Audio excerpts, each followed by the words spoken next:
কালো জাদু নিয়ে বহু বাস্তব কাহিনী প্রচলিত রয়েছে বাংলার বিভিন্ন প্রান্তে।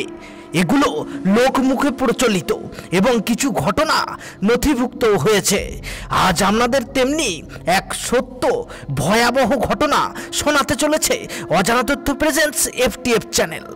কৃষ্ণনগরের একটি গ্রামে একসময় একটি পরিবারে একের পর এক অদ্ভুত ঘটনা ঘটতে শুরু করে।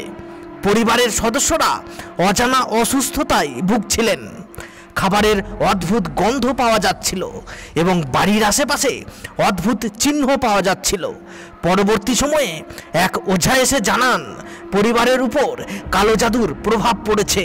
তদন্ত করে জানা যায় পারিবারিক শত্রুতার জেরে প্রতিবেশী এক তান্ত্রিকের সাহায্যে এই কালো জাদু করেছিল। তন্ত্র সাধনার মাধ্যমে সেই কালো জাদুর প্রভাব কাটানো হয়। ভিডিওটি আপনাদের কেমন লাগলো তা অবশ্যই আমাদের কমেন্ট বক্সে কমেন্ট করে জানান। আর ভিডিওটি দেখার জন্য আপনাদের অসংখ্য ধন্যবাদ।